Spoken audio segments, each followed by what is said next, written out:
Hello and welcome to Season 4 of Creative Glue, where we explore the common bonds that connect creatives from around the world. I'm your host, Scott Robinson, and today I'm joined by Gary Hirsch, an artist and creative consultant whose work sits at the intersection of art, participation, and human connection. In short, he wears many, many hats. Gary's career has taken many different forms over the years, and from painting characters that have become a signature of his visual language to helping organizations unlock creativity and collaboration through improvisation and play, his work consistently explores how people connect with imagination, curiosity, and one another. Gary, thank you for being here, mate. And Yeah, I'm looking forward to hearing about your journey. cool. Well, thanks for having me, Scott. It's sweet to see you. I like how it's a nice intro. We wear many hats. I just forgot to wear one today. I could use it, actually. Fair enough. At least we're doing it inside. Yeah, it's raining here, so there you go. Right. No, that's no good at all. It's Well, all look, right. I mean, I suppose to set the scene for people discovering you for the first time, I mean, how do you normally describe to people what it is that you do? Yeah, it's not easy, actually. So, if I'm only in an elevator, they probably won't talk to me anyways. They're like, "Who's this strange guy?" And then they get off the elevator and so I have to worry about it. So usually there's a cup of coffee and something like this happening, so I can extend it slightly. I think maybe the best way to think about it, I think at its essence is I, like all of us, are an improviser. And I say that deliberately because we all improvise all the time. Living systems are improvisational. You and I are doing it right this second. You've got a plan probably, but I'm going to say things that will alter the plan and vice versa. And so, I think about that as a improviser with a big I and not just sort of the stage performer that gets laughs. I think that's a very small segment of what that means. I explore this idea though in a pretty intentional way and in a very conscious way, and I do it through visual language, through art making. I also do it through storytelling, and then I also do it through, I suppose, a way to think about it would be facilitation and training. So there's this sort of improvising through art making, which is actually an improvisational act, which I can talk about. There's improvisational performance, which I still can talk about, even though I haven't been on stage for a long time. And then there's improvisational living, which is essentially, if we're all doing this anyways, and we all have to work together, and sort of organizations are an epicenter of that, or even an epicenter of an organization would be like a meeting that companies have. Those are all improvisational acts. Nobody thinks about it that way. They all think about Yeah, having their presentations all polished and having their communication all set. But essentially, show up and help them think about that differently and more creatively. So, boy, that's elevator's already gone up and down like 16 times since. that's a very Ding, big ding, building. ding, ding. Just push all the buttons and maybe we can get it done. Yeah, I guess maybe the quick way to say it though would be I make a lot of art. I'm lucky enough to do that. I'm lucky enough to get paid to play with grownups and help them be more creative. And sometimes I get up on stage and goof around. And somehow it's worked into a life. I So yeah. love it.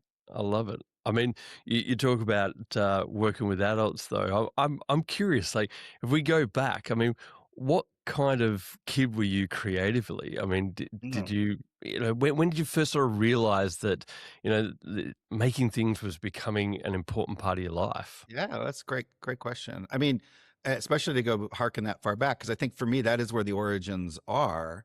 It's when I was very, very young.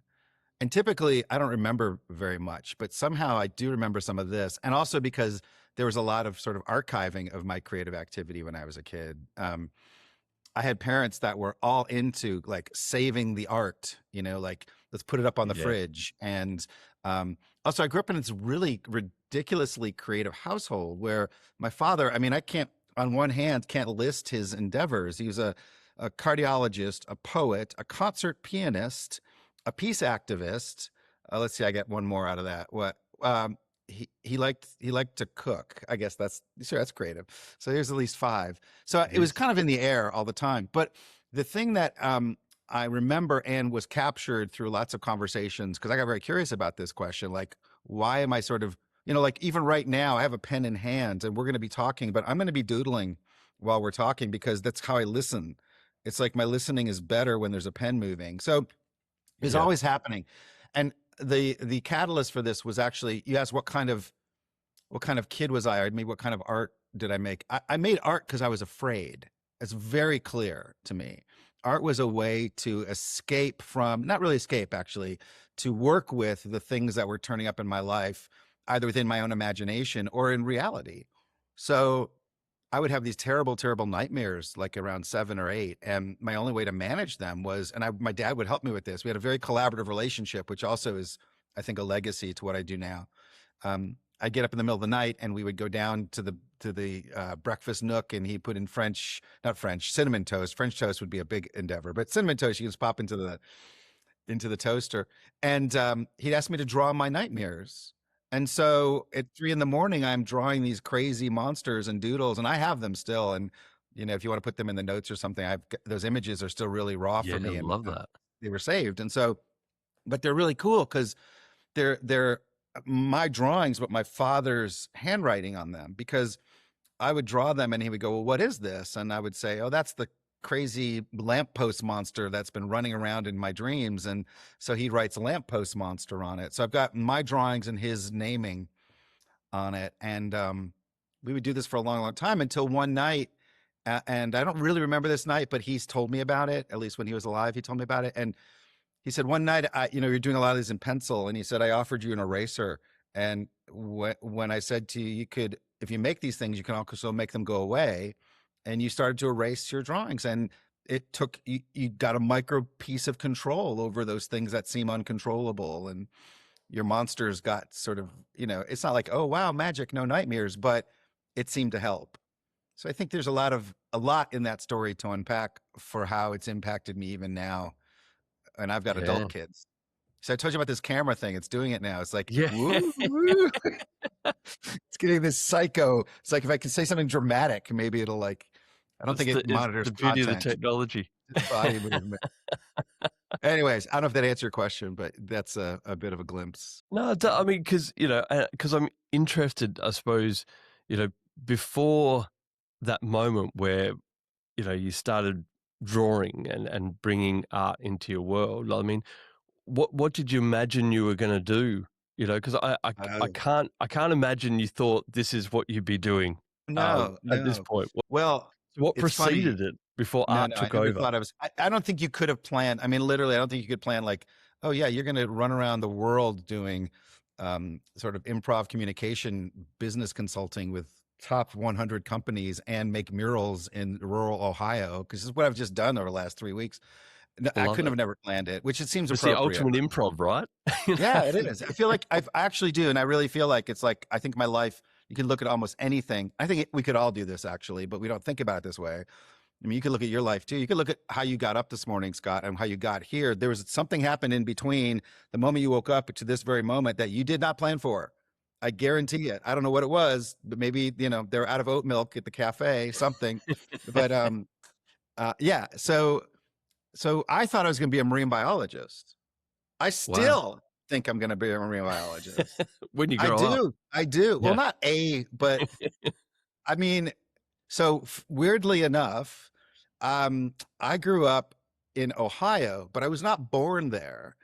And Ohio does not have a lot of ocean around it. I'm not sure how familiar you are with our geography over there, but Yeah. it's got a lake, but it doesn't have very much around it. However, and this, I'm very proud of this, is I'm going to pander now to you. I was born in Melbourne. Well, there And we so, go. there you Homeboy. go. There you go, homeboy, right. And somehow out of this crazy mix, I still have a passport. So Amazing. I've got dual citizenship with here and over in your wonderful territory. I haven't been to your coast, however. I've not been over to the West. Well, I did West go is back. best. Yeah, I know you get very an unbiased opinion. Of I'm course. sure. I'm sure. But I thought I was gonna be a marine biologist, and I actually don't think that's that weird because all of my work is populated by figures, monsters, and creatures. They always have been. I'm just this is literally at the table. I wasn't planning to pander this, but I just illustrated this book, for example. It's called Monster Transformation. It's about organizational transformation. But I've got 200 or so illustrations in this just to kind of show you how things evolve or don't evolve, actually. So like every single illustration in this book is a monster. There's one that's the cagey Yeah, monster. He's sort of hiding behind his so own cool. eyes and stuff. So the monsters really haven't changed a lot. And marine biology, I mean, think about it. I just went diving actually recently in the last 2 weeks in Hawaii, and they're just monsters. They're these incredible, wonderful, amazing freaks. They're in water. They're so Yeah. alien. They're moving with fins and they're breathing liquid, and there's turtles, and I mean, it's the whole thing is blows my mind actually. And so I actually don't see anything being that disparate. I thought I was going to be studying fish, and I'm just drawing monsters. So what's the difference? I love it. And I mean those characters and the creatures, I mean, uh, a lot of them feel as if they're open to interpretation rather than like fully explained. Like Mm. so what draws you towards creating work that invites people to, I guess, imagine their own story? Yeah, that is the invite. And that's I actually think story. You said it. So I think story is the operative word. I am, again, how do I encapsulate everything that I do? It's about storytelling. I mean, I wanted to be the other thing I wanted to be was an actor. And I had a real problem with that because I couldn't memorize scripts. So that's a problem if you want to be an actor. And uh, but I remember I ran into this. I went to the wrong rehearsal. I was going to rehearse my play, but I walked into the wrong room. And this was in grad school, and the improvisers were doing their little skits and things. I was like, oh, you can tell stories without a script. I'm hooked. So that's a storytelling modality. And painting for me, visual art, is such a storytelling modality. And what they both have in common is that they're incomplete stories. So with improv, you are creating something on the spot in the moment. It comes in completely free form, half baked. You get a suggestion from the audience of like apple pie, and then you get an occupation, which is like, I don't know, coal miner, and you somehow have to bring these things together. And visually, I think it's the same idea. I like to create images that invite the audience to complete the story. When I was in grad school working on my senior thesis which is an art show, I'd be doing my paintings in my garage at home, and these neighborhood kids would come in and they would like sit down with me and they would tell me all the stories about the painting I was painting that I'd never heard before. So he's like, "Oh yeah, that guy with the cupcake, he's mad at the other monster because I don't know." And I was like, "Where in the hell did that come from?" And it came Yeah, from the wow. fact that I was able to at least create an image that invited it. So I think the operative word for me around sort of bringing everything together, and really, look, let's face it, this is about finding joy and delight in making and then sharing what you make. It's stories. Yeah. And I love that people can make up their own. I did a show once, which was called the You Name It show, where I put all my paintings on the wall without names, without titles, and let people name them with post-it notes. So when you came in by the end of the month, the entire walls around all these pieces were filled with post-it notes. And then I Incredible. just got to decide which one I thought was the coolest, and I gave him a T-shirt or something. I can't remember. So yeah, that's the kind of stuff that I get really excited about.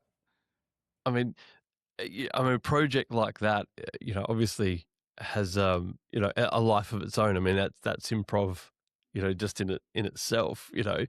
Have any of your creative projects sort of become bigger than you expected, or started teaching you something like you never anticipated? Yeah, for sure. That's probably the biggest. I mean, I think the thing that I'll sort of die smiling, or they call it the rocking chair test. I think like you're 99, that's a good number, and you're sitting in a rocking chair and you're just smiling. And the question is like, well, what's making you smile? I'll show you. Actually, let's see. Do I have one? I do. The thing that makes me smile right now and has been for the last 20 years is this. This is just a little robot on the back of a domino, right? So it's just hand drawn. This one's numbered. This one is number, and this is real, 82,709 Wow. out of infinity. I can see that. And then I signed it. And because that's how many I think, I mean, I'm trying to track them, how many I've made. So this is these are called, the project's called BotJoy. This one is actually, this is a breakup bot. So you can give it to somebody who's just gone through a breakup, and it hopefully makes them feel better. And it kind of tells them, it'll sit on their shelf and say, it's okay, you did the best you could, or you don't need her anyways, or whatever it is you need to hear around the breakup. That's what this one is. But there's all sorts of different bots. There's joy bots and love bots. And that project started off as an act. It's a great example of an improvisational project that created a life of its own. So much so that there's thousands of people making them. It's almost a bit of a movement, and they make, Wow. kind bots to people that need it, and love bots or gratitude bots. And these, so you can learn to make these. They're easy. It's just draw on the back of a domino. And it just started off as a little micro project that just grew and grew and grew and grew. And yeah, lots of things have happened because of this. This would be the project I suppose I'm most proud of and most surprised by, which to me is the operative idea. It's like, Yeah. how do you create more surprise and delight? And these things have done it, And actually. 80 plus thousand. I mean, that's a lot of bots. I'm actually beyond that now. This is an older one. Oh, you're Yeah, kidding. but here's the thing. Here's the thing. I know it does sound sort of insane. Here's another one. This one I like. This one is that's a no bot. So it just encourages you to say no more, because sometimes we need to get like, stop saying yes all the time, which is very anti-improv, by the way, but not really. You Yeah. could dive into that if you want to. It's really not, actually. But yeah, I mean, it's a lot of bots, but if you think about it, it's my meditation. It's my, I lay out 100 of these things. I've got them all over the place. They're everywhere. I got all my pens. I've got my golden doodle in the back, who every now and then comes up and nuzzles my leg. And I listen to music and books on tape. I mean, I have read a lot of books in my life. People dispute that. Is that really reading? But I'm like, I think it is. It's listening. So Yeah, yeah, it's a lot, I but agree. it's, it's a very quiet, happy place to sit there and create like that. And I can feel my brain does different things. It's meditation. It's just a form of meditation, actually. Yeah. Yeah, I've got a guy that works with me, Dune, and he is equally a prolific doodler. He Yeah. will do exactly like you talked about. In meetings, he will sit there and draw as he's listening to clients, and sometimes clients need to get educated on the fact that he's not ignoring them. That's actually Well, I get his. that all the time. It's like he's actually intaking. This is Well, it his just way. goes back to He's when I was a taking kid. notes. It's Yeah, just of course different. he is. It's like It's doctors just doing writing. it You can't read it visually. either. I got in so much trouble in sixth grade. I remember this distinctly. Her name was Mrs. White, my sixth grade teacher. And she was like, she pulled me in and she's like, everyone else stopped playing on the kickball field. She's like, we need to talk about your listening. And I was like, sure, great. Let's talk about it. I'm sure I didn't say it that way. I was in sixth grade, but she's like, here's your paper. And so she handed me a piece of a piece of work that I did, and all the margins had doodles all over them. She was like, you can't be listening if you're doing all this doodling. I said, au contraire, that's how I listen, right? Mhm. It's like something happens, is activated. And I don't think she believed me, but I could prove it, because Yeah, I could say, here's what I heard. So yeah, and yeah, I I think get, that, that prolific doodling then, like, I can see how creating all of those bots, is so possible given the way that, you it's it feels like it's almost not, intentional. Like, it's no, just it's it's not. I expression. can't remember. I mean, I don't know. It's an interesting question to ask other artists, actually. It's kind of like improv scenes. So if I have a really solid night on an improv stage, and I'm in flow, right? Because it's all this about flow states in the end. So improv performers find these flow states where it's this dynamic where someone comes out and says, is this your key? And the person goes, oh my God, my grandfather lost that before he died in the war. And then suddenly we're off and doing this whole thing and we find a treasure chest, right? So that's a flow state, and a lot of things can get in the way of that. But if you ask an improviser on a really good flow state night, if they remember the scenes they were in, they'll say no. They'll go, I can't remember it. And it's the same thing is true when I'm deep in a painting. So it'd be interesting to ask other artists what they actually remember about the making of the art, and when they Mhm. remember more or when they remember less, actually. Yeah. I just came back literally yesterday. I came back from doing a mural. I was asked to do a mural in a very small, wonderful town in the middle of Ohio.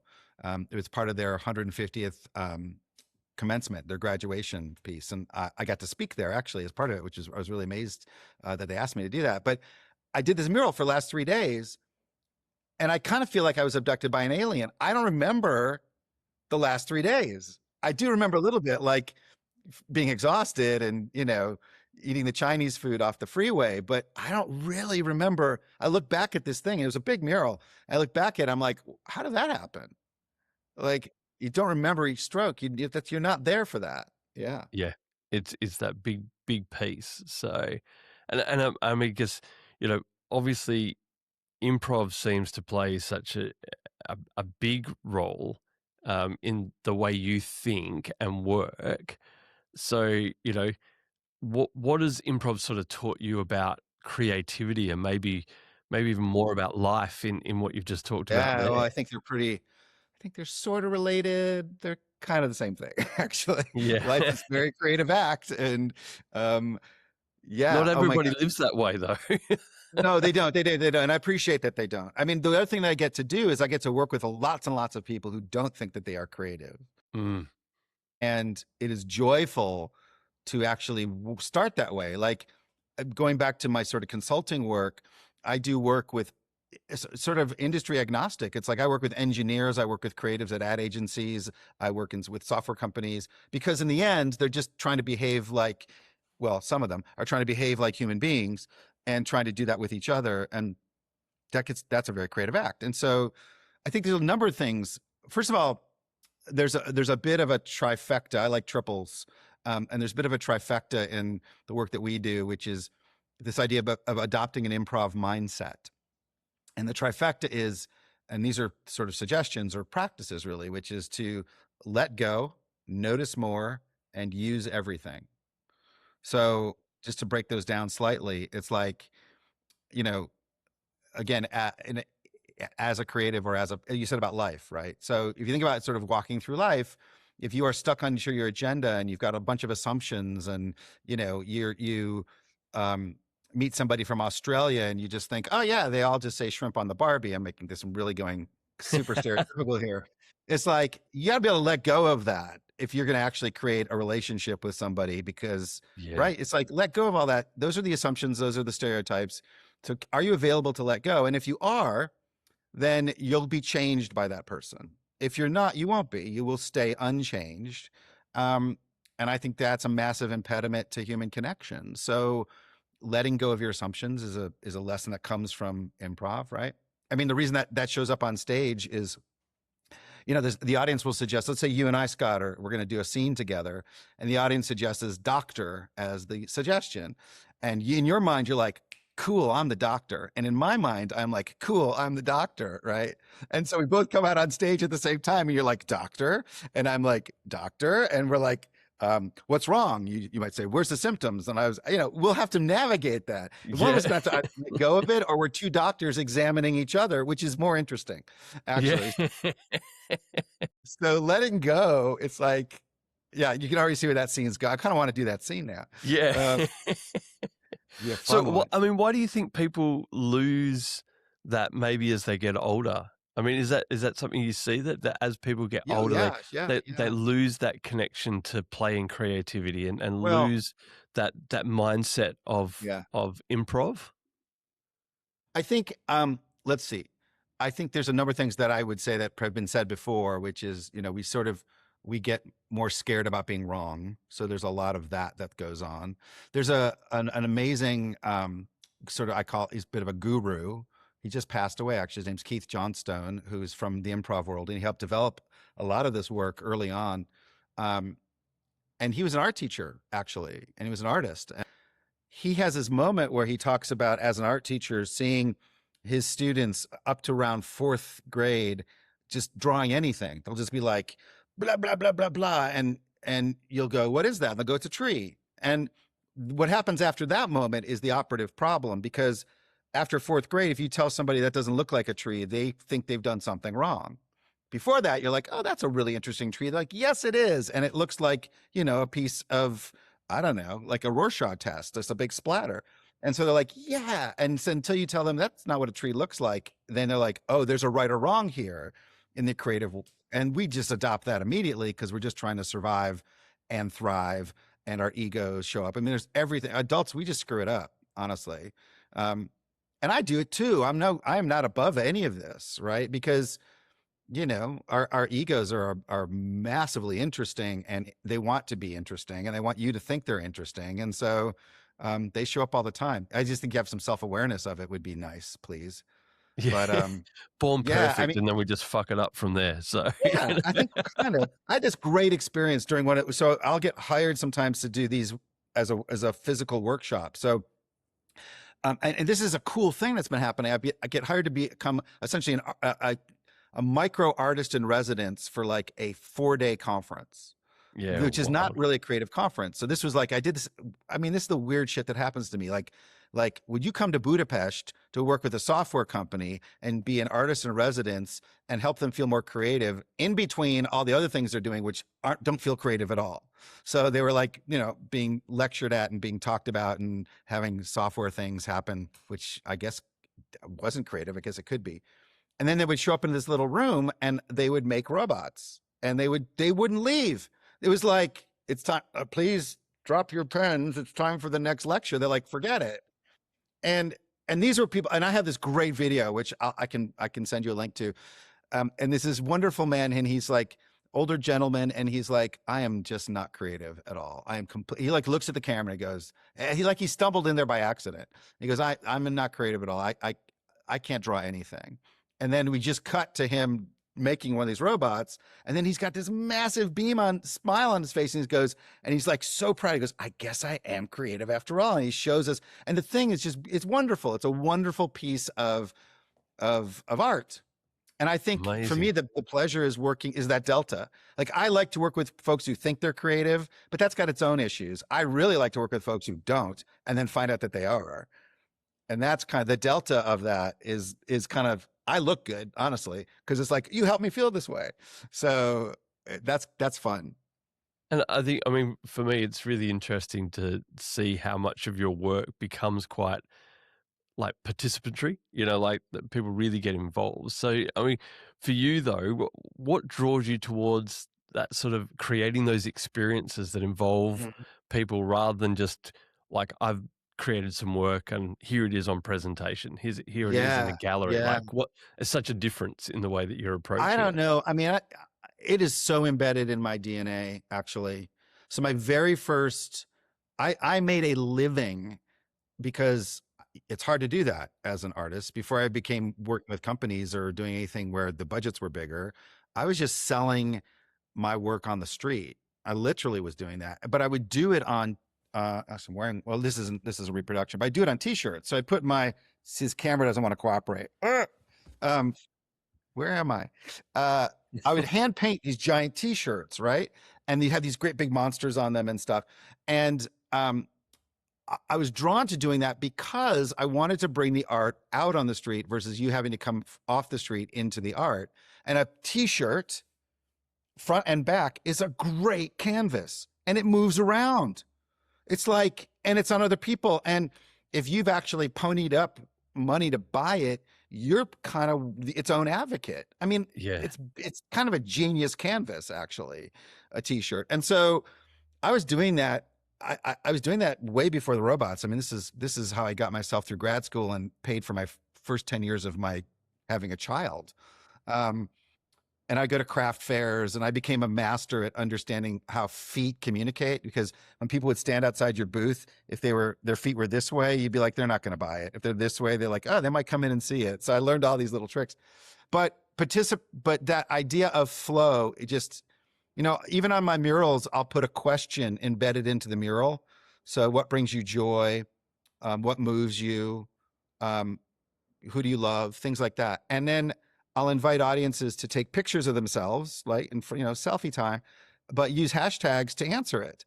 So it's like, Yeah, here's cool. a picture of somebody holding their baby, and the question is, who do you love? And then you go over to hashtag BotJoy and on different platforms, and you'll see why. And so it builds this sort of, and I'm not a digital, I don't understand still how all this shit works, but what I do know is that experiences will never die. And what I'm really enjoying is the sort of counter energy coming off of, COVID, Zoom, virtual everything, AI creations now. I'm really enjoying the counter energy, which is, well, people now really feel like they want something they can touch, Yeah, the that is tactility. maybe one of a kind, that is an experience you cannot bottle or replicate because it'll be different every time because of depending on who's there and what's happening.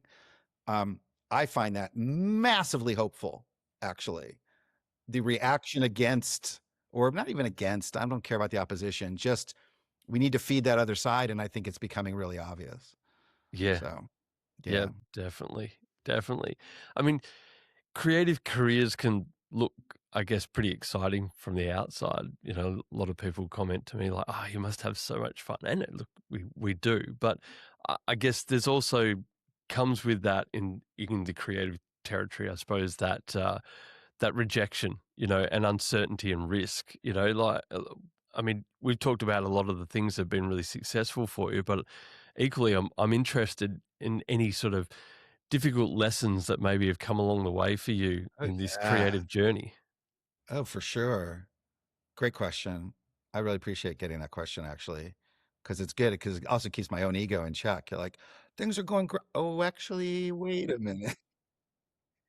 Well, I mean, I don't know if you've experienced this or not, but I think one of the bravest acts is to be is that sort of those debut moments, which are the gallery opening and you're there, or the opening of your show, you're the director, or places where you've done like poured your heart out, done your thing, and now you have to surrender and give it over to the world.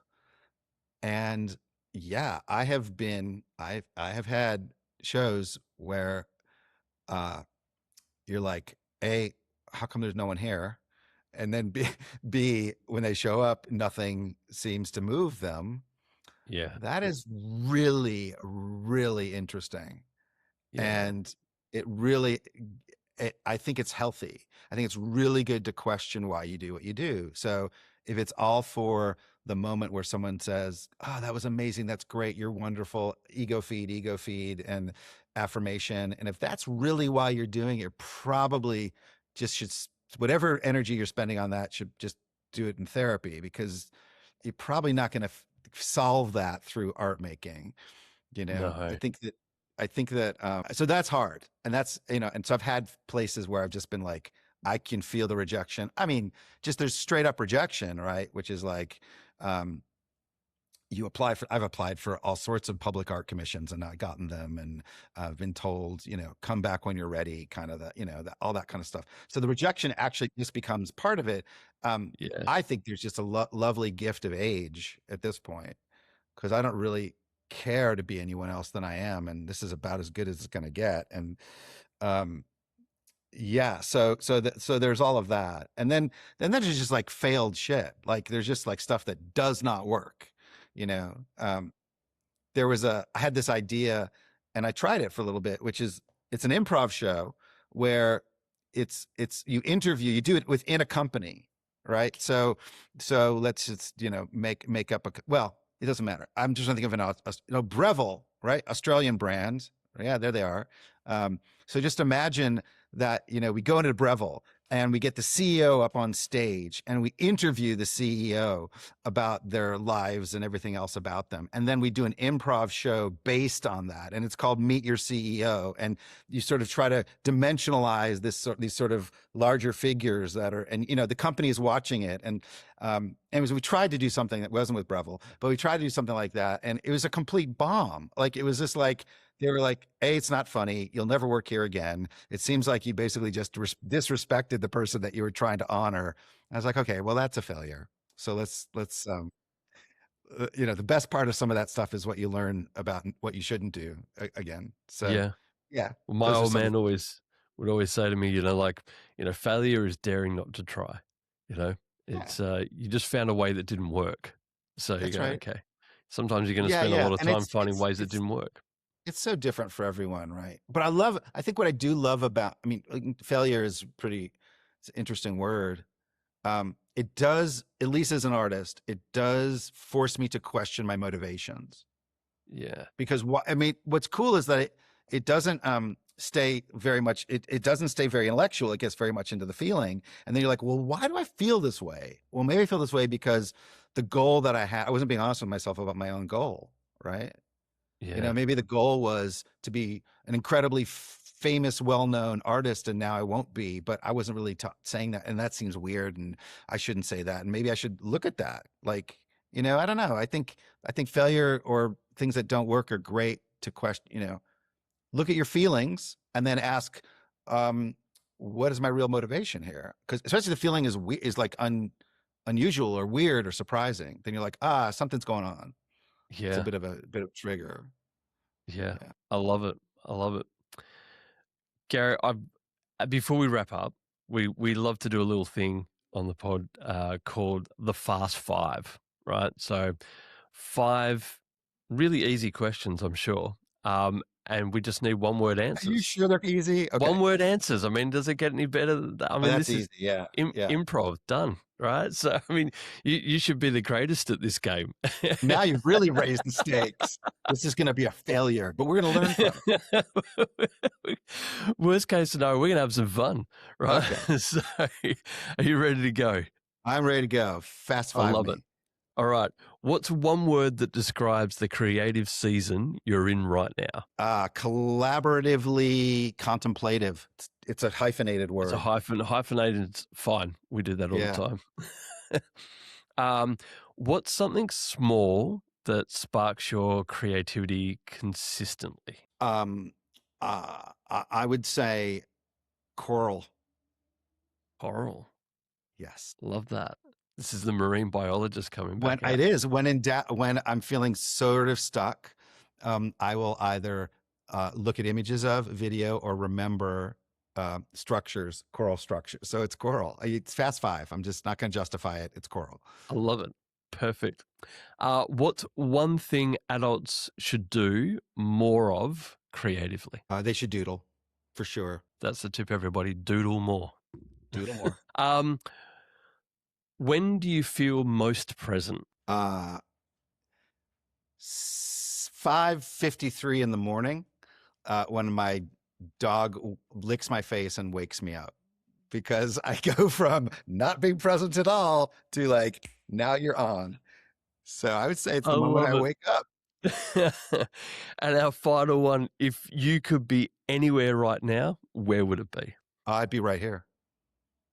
I would be literally where I am. And that's a bit of a cheat because I've been gone for 3.5 weeks and I got home yesterday. So I really would be. It's like, I don't have this. Yeah. I travel a ton in my work. And so I don't have this like dream of not, it's kind of wherever I am, actually. I think I would answer that even if you interviewed me wherever I was. It'd be here. Yeah. The right here, the right now. Right here, right now. The ultimate improv, So. Boy, live in the brand, people. Look, thank you so much for joining us today, Gary. It's been an absolute pleasure hearing about how creativity really shows up in your life. We go through so many different types of creativity on the pod, and I just love the variety, and it's been an absolute pleasure. So.